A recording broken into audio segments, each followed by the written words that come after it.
You are welcome to the series of lecture on Literature 101, Introduction to Fiction for today. Before now, we have looked at fiction, we looked at prose, we looked at fiction and then we combined the ideas from the two to establish the meaning of prose fiction. Today, we are looking at characteristics of prose fiction. By the end of the lesson of today, it is expected of you to be able to identify different characteristics of prose fiction. More than that, it's expected of you to be able to explain each of these characteristics of prose fiction. And beyond that, after identifying the characteristics, explaining each of them, it is expected of any student of Literature 101, any student who has undergone this lecture to be able to make use of those characteristics in analyzing uh, prose fictional works. So, as we have in this course, we are expected to analyze a fictional work during our exam. So, for you to be able to do that, it is expected of you to pay attention to what we have today as we look into the various characteristics of prose fiction. The first of these is verisimilitude. When we say verisimilitude, we are talking about the situation whereby the story is presented in such a way that one will feel the events in the story are real. So there is a connection between reality and prose fiction, reality and imagination. Since prose fictional works are usually products of imagination, products of the author's invention, the author has to move beyond creating the story. He has to reach a level by which the reader will feel like the story that he is reading is true. And how does that happen? There must be a connection between the invented story, and the reality, the experience of the reader, what the reader knows, what the reader has passed through, what the reader can mention, what the reader can identify, what the reader possibly have heard from somebody. So why an author is creating what seems to be what is actually not true, he or she must have it at the back of his or her mind that the experience of the reader about his or her world, that is the reader's world, must have a connection with that invented story. And that's what will make the story to be realistic and believable. If that is not there, the story will not make much sense, will not be so much relevant to the reader. It because every literary work, particularly prose fiction, is not expected and actually is not going to be set in a vacuum. It must have an environment that is connected to the reality. That is why, as a literature student, as a student of literature 101, we need to look at all this whenever we are reading a prose fictional work, whether the author is able to bring reality into the work that he has invented, the events he has brought to bear, brought to something that is being read based on his imaginary power. Another um, thing we need to know when it comes to characteristics of prose fiction is time and space. The story that is being told, even though is a product of imagination, must connect to a particular time, a particular place. So there should be a connection between what is said, what is written, the story, and a specific time, either in the present or in the past. And not only that, should be a particular place that the reader can connect what he or she is reading to. Thus, time and space will aid the writer's ability to describe his environment. It will also help in the way he will make or provide or create his characters. What the characters will say, what they will do, how they will feel must have a connection to a particular time in the history of man, in the history of wherever the story is talking about. So when we talk about wherever the story is talking about, we mean a particular place, a particular possibly community, a particular set of people. How do we do that? How do we know that? By the names the characters bear, by the names of the places where the characters are found, and that we have a connection to time.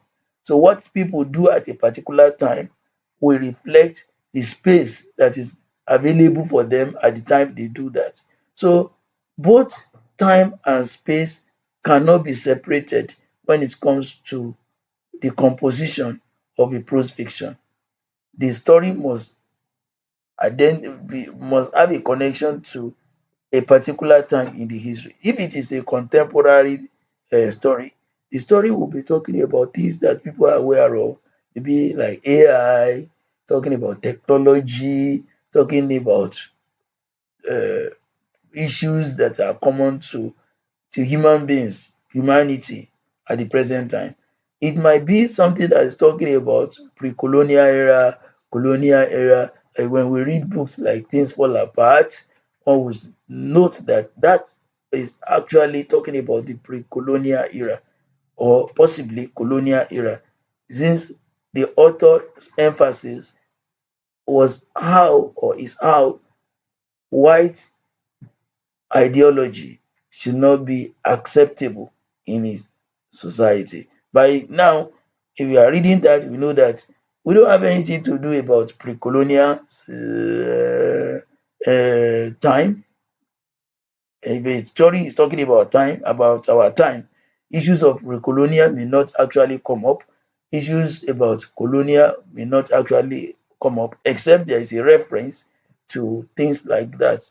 So, for an author to be able to uh, win the hearts, connect to the heart of the reader, the story have a pointer, must be a pointer to a particular time and a particular place.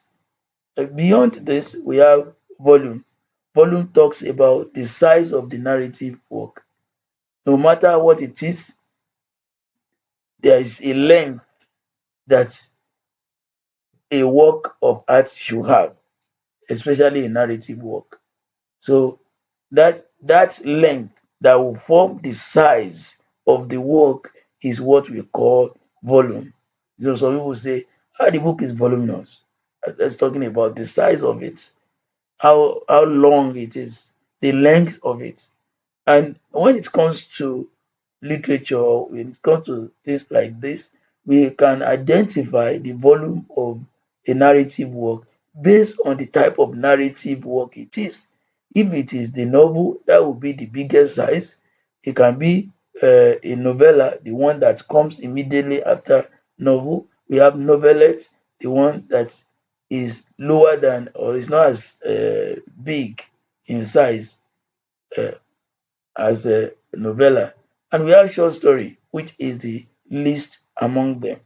That's why we have what characterize the volume of a narrative work or a prose fictional work. If it is short story, it is usually uh, the size of it is usually between 2,000 words and 7,500 words, which approximately is between 5 and 25 pages. Followed This is followed by novelette.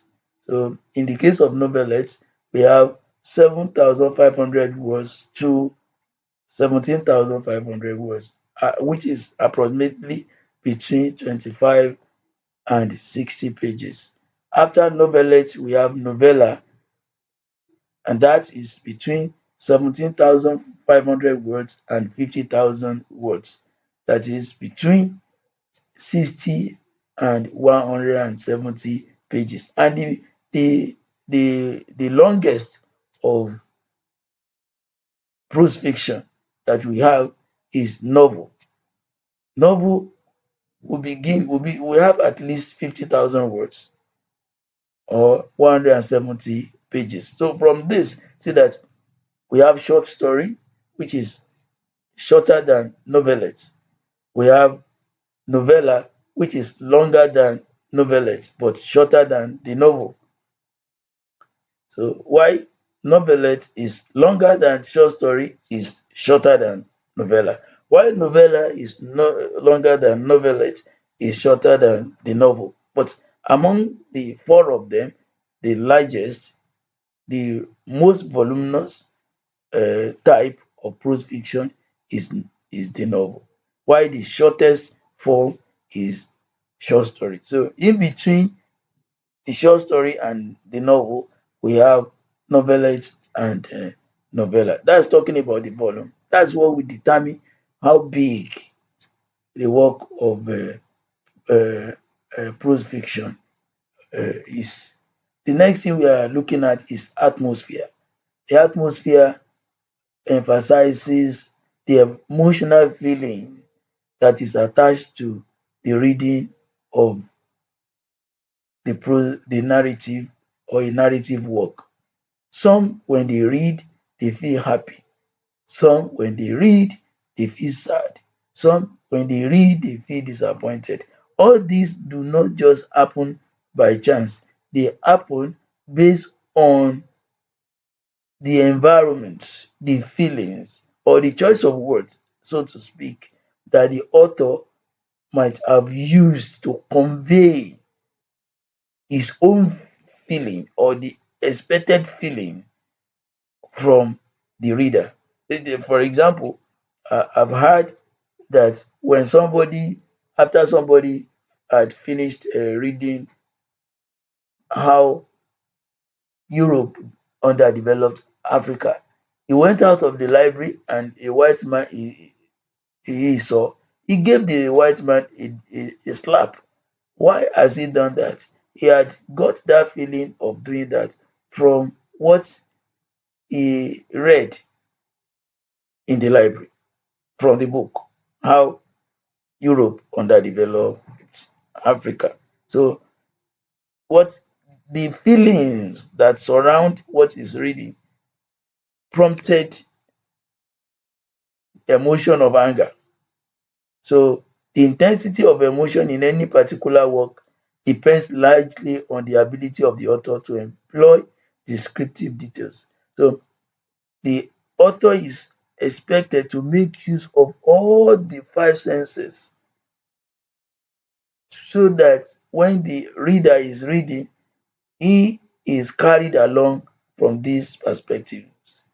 From those perspectives, the reader should be able to see, the reader should be able to hear, the reader should be able to taste, the reader should be able to feel, the reader should be able to smell. And all this will happen if the author is able to describe details using all these sense organs or these senses.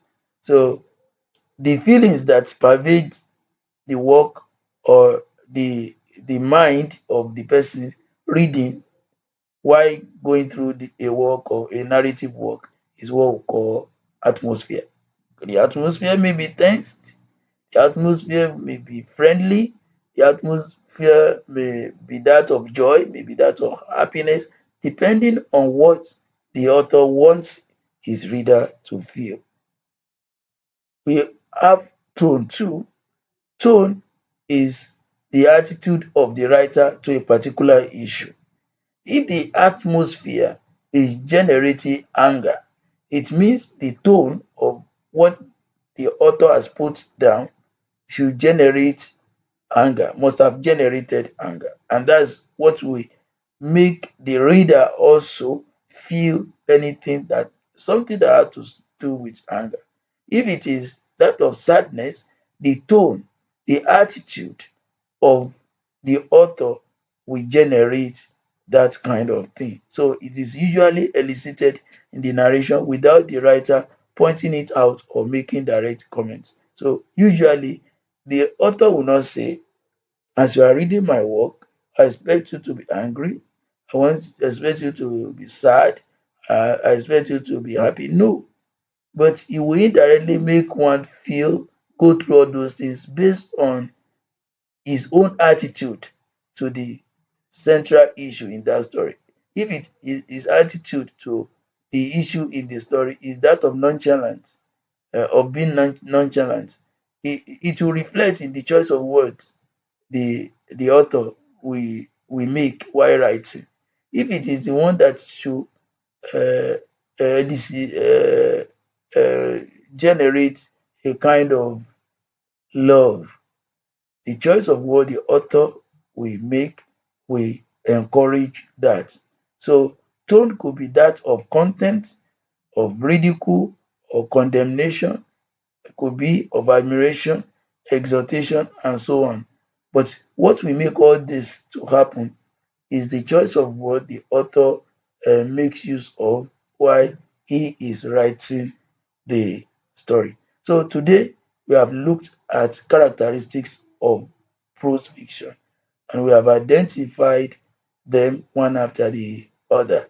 These characteristics are very important for us to be able to analyze any narrative work that is given to us, maybe as an assignment or during an examination or on our own. If we want to develop ourselves, uh, we develop ourselves or help ourselves to have a critical mind towards a narrative work. Understanding these characteristics of prose fiction will be of great help to us. So we have come to the end of the lecture for this series. As usual, the platform provided for you has in it some questions that you are expected to provide answers to. I advise you go through those questions, provide answers as you wish or as you are convinced, then you will see what you are going to score after providing your answers. If there is anything you still do not understand, you have the freedom of going through this lecture once more, or you relate or interact with your classmates who can share one or two things with you as far as this lecture is concerned. If you are still not cleared enough, you have the opportunity of contacting me through this platform, and I can assure you that satisfactory answers are with you. Till we meet next time, thank you for listening. Bye.